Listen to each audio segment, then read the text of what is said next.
మననాత్రాయతే ఇతి మంత్రః. కంటికి కనిపిస్తున్న ఈ సృష్టి అంతా మంత్రతంత్ర యంత్రాత్మకం.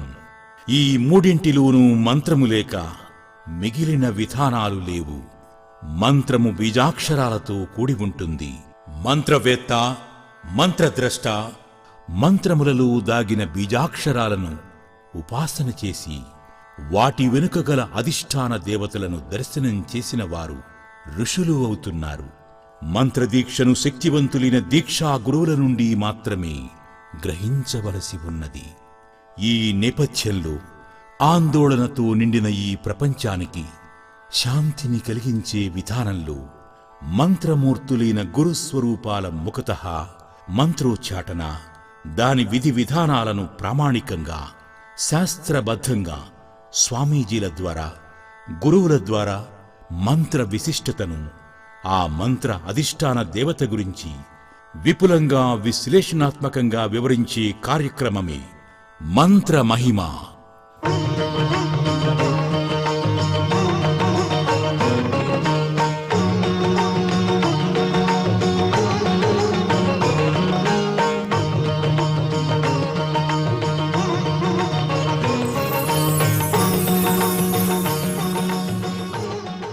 ఓం నమో వెంకటేశాయ. మంత్రమహిమ కార్యక్రమానికి స్వాగతం, సుస్వాగతం.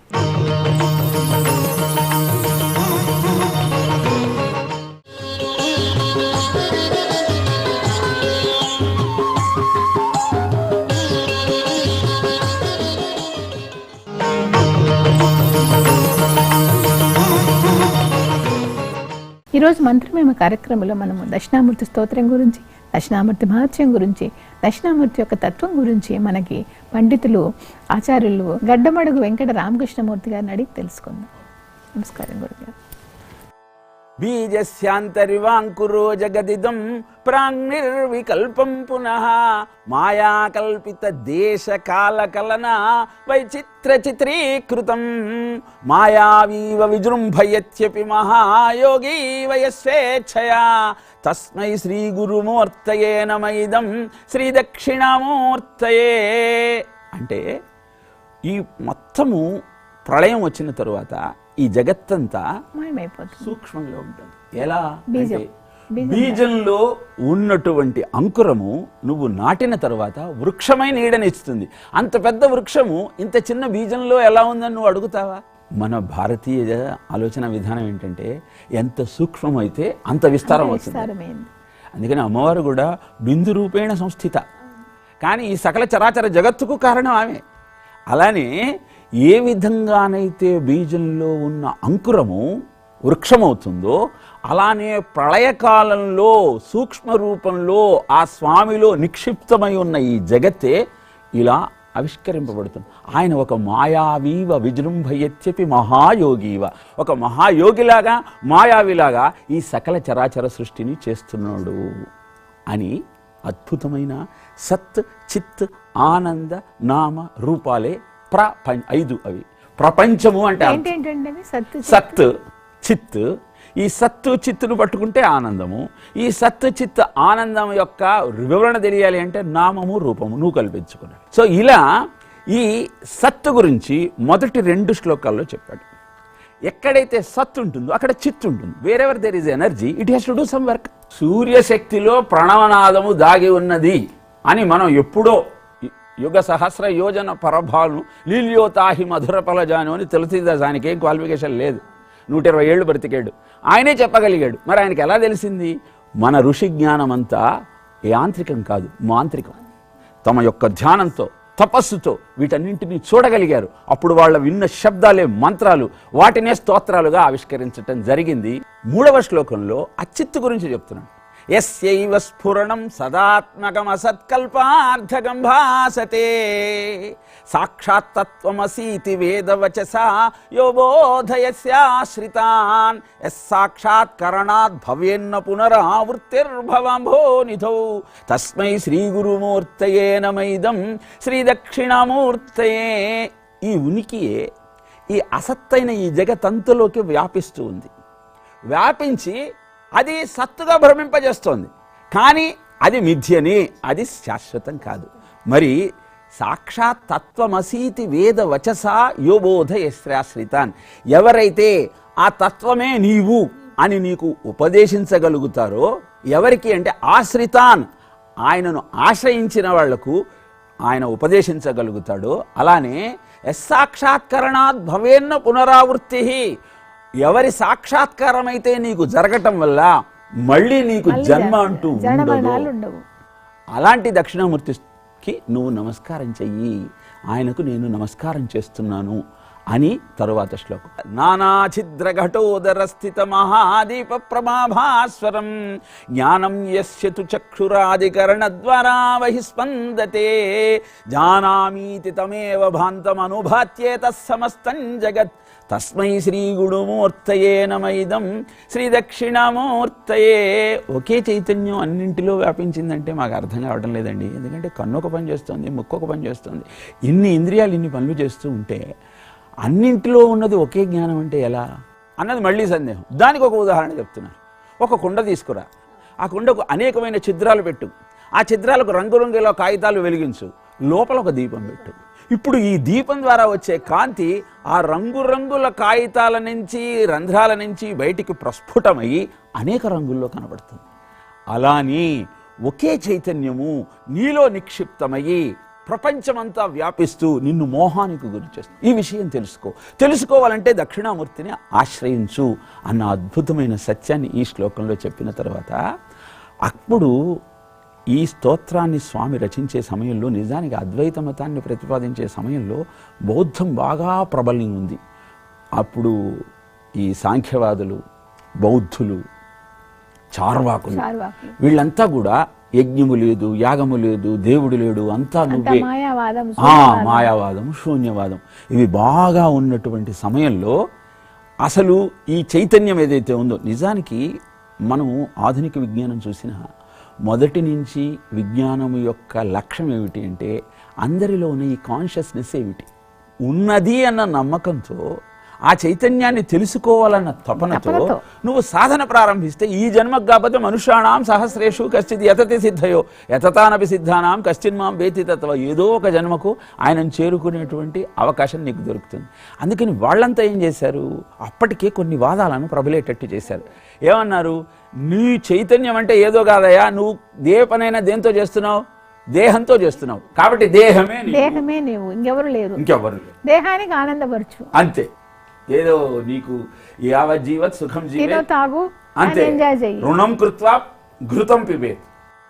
పడిపోయే ఈ దేహాన్ని అనుభవించవయా, ఎంతో చిన్నది జీవితం, ఇంకా చిన్నది యవ్వనం, అనుభవించరా ప్రతిక్షణం అన్నటువంటి వాదం బాగా వచ్చింది.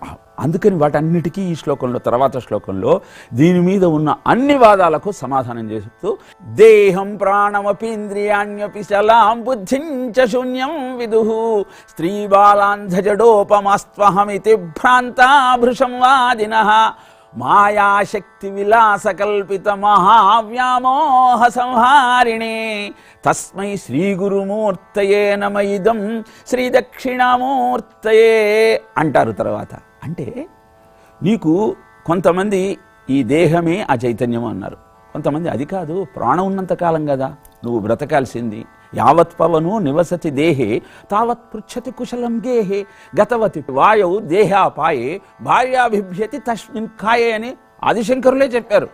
ఎంతసేపు అయితే నీలో ఊపిరి ఆడే వరకే కుశలం ఏమని అడిగేరందరూ, హంసే నీలో ఆగిందంటే దగ్గరకొచ్చే ధైర్యం చేయరు, భజ గోవిందం భజ గోవిందం, అందరికీ భయమే. కాబట్టి ఆ ప్రాణమే నువ్వు, దేహము ప్రాణము ఇంద్రియాలే నువ్వు, ఏ పని చేయాలన్నా ఇంద్రియాలే కావాలి కదా, కాబట్టి ఇంద్రియాలే నువ్వు అన్నారు. అది కూడా కాదు, బుద్ధి నువ్వు అని కొంతమంది అన్నారు.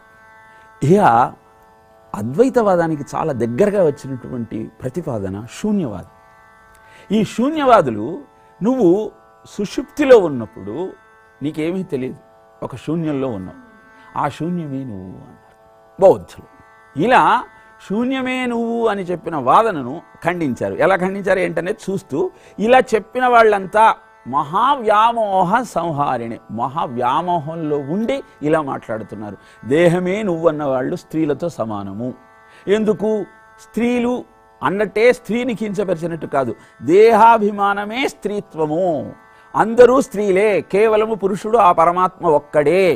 ఆయనను చేరుకునే ప్రయత్నం చేసే ప్రతివాడు స్త్రీత్వంతో దేహం మీద అభిమానం ఉన్నవాళ్లే. ఇక్కడ స్త్రీత్వము అంటే మనము కేవలం ఆడవాళ్లకు దీన్ని అన్వయించకూడదమ్మా.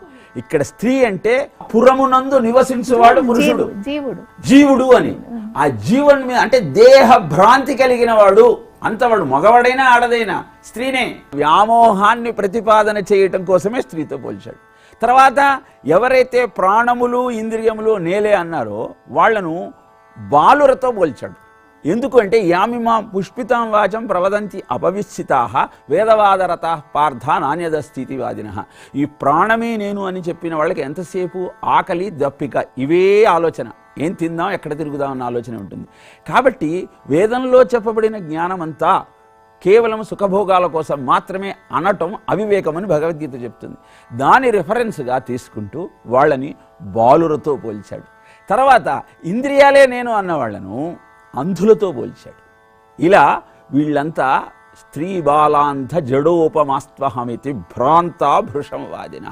ఇదంతా భ్రాంతిలో మోహంతో చెబుతున్నారు. అలాంటి మహావ్యామోహాన్ని పోగొట్టగలిగిన దక్షిణామూర్తికి నువ్వు నమస్కారం చేస్తూ ఆయనను ఆశ్రయించమని చెబుతూ రాహుగ్రస్త దివాకరేందు సదృశో మాయా సమాఛాదనాత్ సన్మాత్రకరణోపసంహరణ తోయో భూత్సుషుప్త పుమాన్ ప్రాగస్వాప్సమితి ప్రబోధ సమయే య ప్రత్యభిజ్ఞాయతే తస్మై శ్రీ గురుమూర్తయే నమయిదం శ్రీ దక్షిణామూర్తయే. శూన్యవాదము అద్వైతానికి చాలా దగ్గరగా వచ్చిందని చెప్పాం కదా. వాళ్ళు ఏమంటారు అంటే, ఆయన నువ్వు మెలకువగా ఉన్నప్పుడు చైతన్యం ఉంది, నిద్రలో స్వప్న అవస్థలో ఉన్నప్పుడు ఈ చైతన్యమే ఛాయారూపంలో ఉండి నీకు అనుభూతులను కలిగించింది. మరి గాఢ సుషుప్తిలో ఉన్నప్పుడు అసలు నీకు దేహం అంటే తెలియదు కదా. కాబట్టి ఆ శూన్యంలో ఉన్న ఆ చైతన్యమే, ఆ శూన్య స్థితే ఆ చైతన్యము. ఎందుకంటే అదే కదా వాళ్ళని ఉంచింది అన్నది వాళ్ళ వాదన. శూన్యవాదం అంటారు దీన్ని, బౌద్ధుల వాదన ఇది. దానికి ఇక్కడ ఆయన సమాధానం చెబుతూ, నాయన శూన్యంలో నువ్వు ఉన్నప్పుడు అదే చైతన్యం అయితే నిద్ర లేచిన తర్వాత నువ్వు గాఢంగా నిద్రపోయావని నీకు ఎవరు చెప్తున్నారు? అంటే ఆ అనుభూతిని ఇలా ఉంది అని నీకు చెప్పే ఇంకెవడైతే ఉన్నాడో వాడే ఆ చైతన్యము, వాడే పరమాత్మ, వాడే దక్షిణామూర్తి.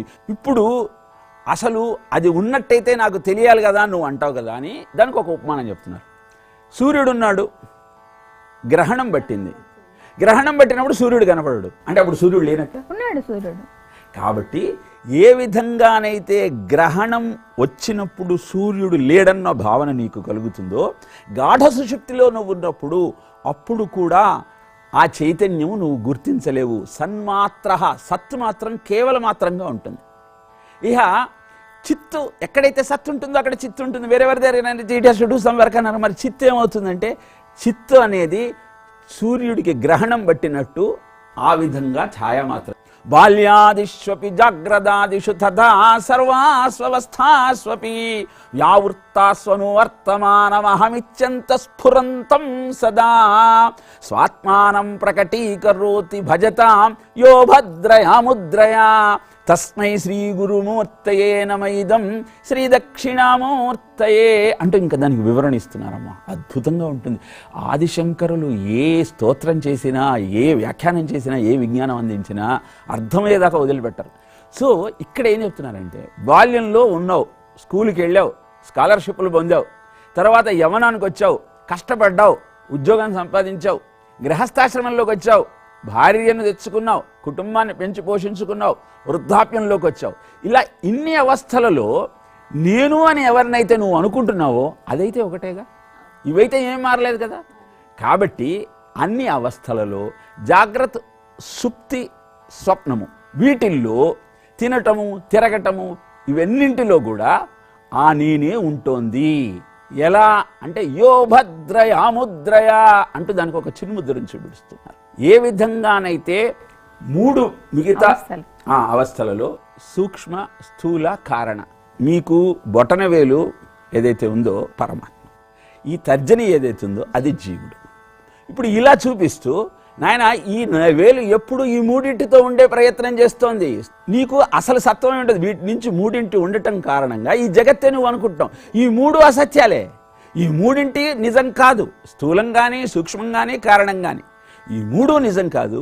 ఈ మూడిటితో సంఘంలో ఉన్న నీవు పరమాత్మను గుర్తించలేకపోతున్నావు. కాబట్టి దాన్ని తీసుకొచ్చి ఎప్పుడైతే నువ్వు పరబ్రహ్మలో విలీనం చేస్తావో అప్పుడు ఆ దక్షిణామూర్తి స్తోత్రం నీకు అర్థమవుతుంది అని తెలియజేస్తూ తర్వాత విశ్వం పశ్యతి కార్యకారణతయా స్వస్వామి సంబంధతః శిష్యాచార్యతయా తథైవ పితృవృత్యాద్యాత్మనా వేధతః స్వప్నే జాగ్రతి వా యేష పురుషో మాయా పరిభ్రామితః తస్మై శ్రీ గురుమూర్తయే నమ ఇదం శ్రీ దక్షిణామూర్తయే. ఈ విశ్వానికి అంతటికీ కూడా చూసినట్టయితే నీకు కార్యకారణ సంబంధంలాగా శిష్యుడు గురువు, భార్య భర్త, ఇలా కార్యకారణ సంబంధంతో ఏర్పడినట్టుగా అనిపిస్తోంది. ఇది స్వప్నంలో ఉన్నప్పుడు నిజాన్ని నువ్వు గుర్తించలేనట్టే దాన్ని తెలుసుకోలేకపోతున్నావు. దాని నుంచి బయటపడాలి అంటే ఆ దక్షిణామూర్తిని ఆశ్రయించమని చెబుతూ ఆఖరి శ్లోకంతో అద్భుతంగా దీనికి ముక్తాయింపు చెప్తున్నారు.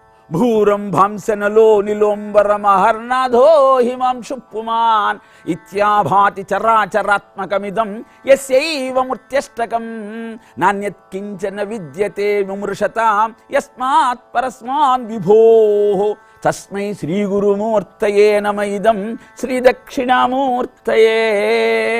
భూహు అంటే భూమి, అంబసి అంటే నీరు, అనలము అంటే అగ్ని, అనిలము అంటే వాయువు, అంబరము అంటే ఆకాశం. ఇవి పంచభూతాలు. తర్వాత అహర్నాథ అంటే సూర్యుడు, హిమాంశు అంటే చంద్రుడు, పుమాన్ అంటే జీవుడు. నాయన మొత్తము ఈ ప్రపంచం ఈ అష్టమూర్తులే. కాబట్టి పంచభూతాత్మకమైన ఈ దేహంలో మొత్తము ఈ విధంగా పుమాన్ అంటే జీవుడు దానికి చిహ్నంగా నాయన ఈ జీవుడు, సూర్యుడు, చంద్రుడు పంచభూతాలు. నీ పిండాండము బ్రహ్మాండము, బ్రహ్మాండము పంచభూతాలతో అయింది, పిండాండము పంచభూతాలతోనే వచ్చింది. ఈ పిండాండంలో సూర్యుడు అంటే సూర్య చక్షోభిజాయతే అని నీకు చూపునిచ్చేవాడు. చూపు అంటే బయట అనే కాదు, అంతర్దృష్టి కూడా, బుద్ధి. అలానే హిమాంశు చంద్రమా మానసో జాతః, చంద్రుడు అంటే మనస్సు. ఈ బుద్ధి మనస్సు ఇవన్నీ కూడా ఆయనతో నిండిపోయినప్పుడు, ఆయనే వీటన్నింటిలో ఉన్నాడన్న భావన నీకు కలిగినప్పుడు నీకు దక్షిణామూర్తి తత్వం ఏమిటో అవగతమవుతుంది అని చెబుతూ ఆయన కానిదేదీ లేదని నువ్వు గుర్తుపెట్టు. నాణ్యత్ కించన విద్యతే విమృశతాం యస్మాత్ పరస్మాన్ విభోః తస్మై శ్రీ గురుమూర్తయే నమ ఇదం శ్రీ దక్షిణామూర్తయే. ఇక్కడ ఇహ ప్రయోజనమనుద్దిశ్య నా మందోహి ప్రవర్తతే. ప్రయోజనం లేకుండా పిచ్చివాడు కూడా పనిచేయడు.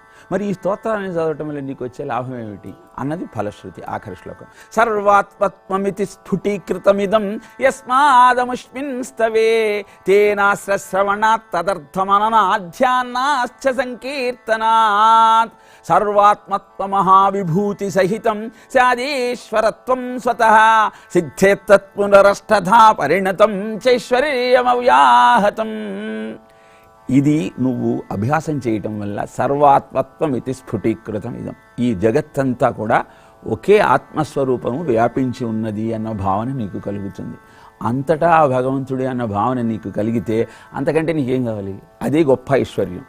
అది చెబుతూ అదే నిక్షిప్తం కావాలి, పైకి అనుకుంటే రాదు. ఇక్కడ జరిగేది అదే. దక్షిణామూర్తి స్తోత్రాన్ని ప్రతినిత్యము నువ్వు పారాయణ చేస్తే అది నీలో నిక్షిప్తమై అంతటా భగవంతుడే కలుపుతాడు.